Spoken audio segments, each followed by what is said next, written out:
ഒരു പ്രസംഗത്തിന് ഞാനില്ല. കളം കാലിയായി. എനിക്ക് നിങ്ങളോടൊരു അപേക്ഷയുണ്ട്.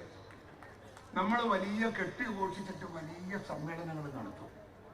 ആ സമ്മേളനങ്ങളിൽ രണ്ടാള് പ്രസംഗിച്ച് കഴിയുമ്പോഴത്തേക്ക് ആള് പോകാൻ തുടങ്ങും. നേരത്തെ ഈ കസേരയെല്ലാം കാലിയാണ്. എന്തിനാ ഇത്രയും വലിയൊരു പൊതുയോഗം, ഇത്ര വലിയ ലക്ഷക്കണക്കിന് ഉറുപ്പിക ചെലവഴിച്ചിട്ട് ഒരു പൊതുയോഗം സംഘടിപ്പിച്ചിട്ട് അത് കേൾക്കാൻ നിങ്ങൾക്ക് മനസ്സില്ലെങ്കിൽ പിന്നെ എന്തിന് നിങ്ങൾ വരുന്നു?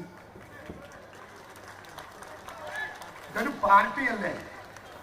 ഇതിനു വേണ്ടി ഒരുപാട് ത്യാഗം സഹിച്ചിട്ടല്ലേ ഞങ്ങൾ ഈ ഇതൊക്കെ നടത്തിയിരിക്കുന്നത്.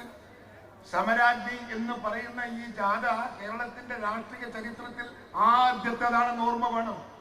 അതിന് അതിൻ്റെതായ രാഷ്ട്രീയ പ്രാധാന്യമുണ്ട്, അതിന് അതിൻ്റെതായ രാഷ്ട്രീയ ഇമ്പാക്റ്റ് ഉണ്ട്, അതിന് അതിൻ്റെതായ രാഷ്ട്രീയ ഗുണമുണ്ട്, അതിന് അതിൻ്റെതായ രാഷ്ട്രീയ സാഹചര്യമുണ്ട്. ഇതെല്ലാം കണ്ട് മനസ്സിലായിട്ടും ഇവിടെ ഇത്തിരി നേരം ഇരുന്ന് ഇതൊന്ന് കേട്ടാൽ ഈ ഭൂമിയിൽ എന്തെങ്കിലും സംഭവിക്കുമോ?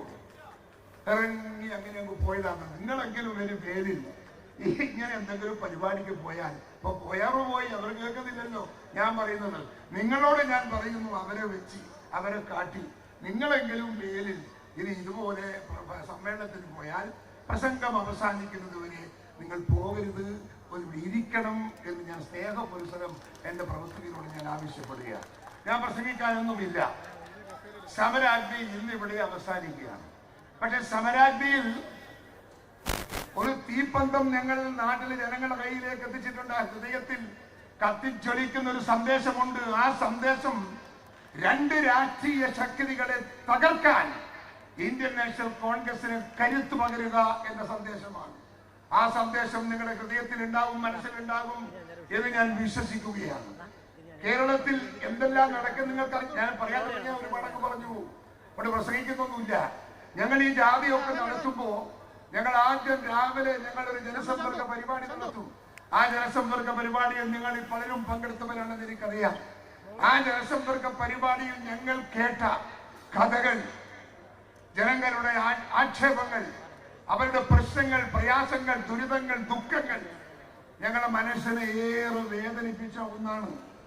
അതിന് പരിഹാരം വേണം ഈ നാട്ടിൽ. ആ പരിഹാരം ഉണ്ടാകണമെങ്കിൽ അതിന് കാരണക്കാരായ ഒരു സർക്കാരുണ്ട് ഇവിടെ, ഇടതുപക്ഷ സർക്കാർ. ആ ഇടതുപക്ഷ സർക്കാരെ താഴെ ഇറക്കി കേരളത്തിന്റെ രാഷ്ട്രീയ ഭരണം ഐക്യജനാധിപത്യ മുന്നണിയുടെ കൈകളിലേക്ക് എത്തിക്കാനുള്ള പോരാട്ട വീര്യത്തിലായിരിക്കണം ഇനിയത്തെ നാളുകൾ എന്ന് ഞാൻ നിങ്ങളെ ഓർമ്മിപ്പിക്കുകയാണ്.